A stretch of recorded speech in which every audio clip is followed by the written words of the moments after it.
The way you say honey is messy, and the way you say tree is poo. The way you would say honey tree is messy poo. And that's kind of funny. At first it's strange for them to have a stranger just come up to them and say, "Hi, how are you?" I remember an article published in a newspaper when I was there once, and it said, "Young people going around asking, how are you?" They thought it was strange. It's not something that they're used to, but if they open up to you, then they are very, very warm and welcoming and very friendly. One superstition they have is that if you shake hands through a doorway, it means that you're getting in an argument or that you've had an argument. So most of the time they'll step out of their door to shake your hand or tell you to step in. The best food there is the dairy. The milk, the chocolate, the cheese, everything is just super, super good. Amazing dairy. Yogurt's a little bit different. It's not like yogurt that we have in the States. It's a little thinner, so it's like drinkable rather than edible. But very, very, very good. Most of the time they give you water with gas, so carbonated water rather than just regular water. I thought that was interesting. You have to ask specifically for water without gas if you don't want it. In general, the people are a little bit closed off at first. I think that has a little bit of an effect of being part of the Soviet Union. Most of them have a very small circle of friends, but as soon as you are part of that small circle of friends, they are very warm and welcoming and open, and they are a very, very calm, very nice, good people. The very first story I remember about a dog, there was a house we were going to, and we saw a dog in the yard, and we decided that it was too mean to try and go into the yard. So we went to the next place, and we didn't realize, but in the back behind the house, they were linked. So it was open. We rattled the gate a little bit. Sometimes that brings the dogs over, and because they hear the gate. So we decided to go into this one. We walked in. It was probably 20 feet, and then up the steps to the house. Knocked on the door, and then the dog came around the corner, and my trainer just booked it. He ran out. I had no idea what to do, so I just kind of stood there, and the dog ran right past me and went straight for my trainer.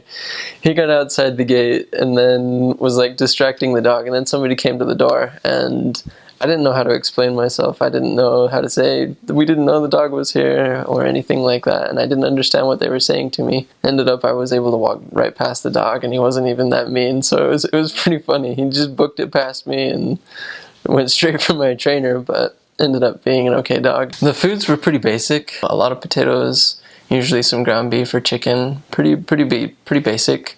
For special events though, that's when the fun stuff came out. There's something called surt. It's pretty much like a meat jello, and it was interesting, hard to get used to. They like putting horseradish on it or mustard to make it taste good. But if you've ever had like a meat jello, it's kind of like a meat jello thing. And then verivurst is the other one, and it's a blood sausage. And there were times when I had it when it was really, really good, and there were times when it wasn't as good. I mean, it's probably an acquired thing, because the very first time I had it, I didn't like it as much. And the very last time I had it, I really did like it. There's bakeries, and they have really, really good pastries. The language, a lot of people ask me if it's similar to Russian, because it is right next to Russia, but it's not. It's very, very similar to Finnish. Estonians can understand Finnish somewhat, and Finnish people can sort of understand Estonian. Related to English, it's very, very different, as in their cases. There's a lot of vowels in words, and consonants are very, very soft in Estonian.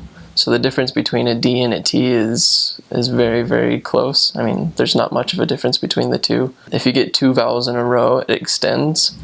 And so some words sound a little bit different just because you prolong things. Something like the word store is pod, and there's two O's between, so you just extend the O a little bit. There are a few vowels that are different and unique to Estonian. There's one vowel, it's an O with a squiggle on the top of it, and that is pronounced I remember talking to somebody on the street once, and I used that vowel, and he's like, "Oh my goodness, like you said that so well. I mean, that's something unique to Estonian, and it's amazing that you can do that." They're always very, very grateful that you've tried to learn their language because it is so small. A lot of the older people speak Russian because it was part of the Soviet Union, and I think that still has a little bit of an effect on the people. The biggest one is the Laulupidu every 4 years. Another big holiday for them is called Jaanipäev. It's John's Day. It's the longest day of the year, and since Estonia is so far up there, the sun goes down for maybe 30 minutes or so, and the sun, like, it's up until midnight, and so on the longest day of the year they have a festival where they One of the traditions is to jump over a fire, so that's kind of exciting. So Tallinn has about 500,000 people in it. Estonia in whole has about 1.5 million. So a bulk of the people are in Tallinn. They all go to the grocery store every day. So it was kind of funny when we would go and get food for an entire week. We would get funny looks, like carrying 4 or 5 bags each. But they would go every day and just get the food for the day. As far as crime, there's not a whole lot.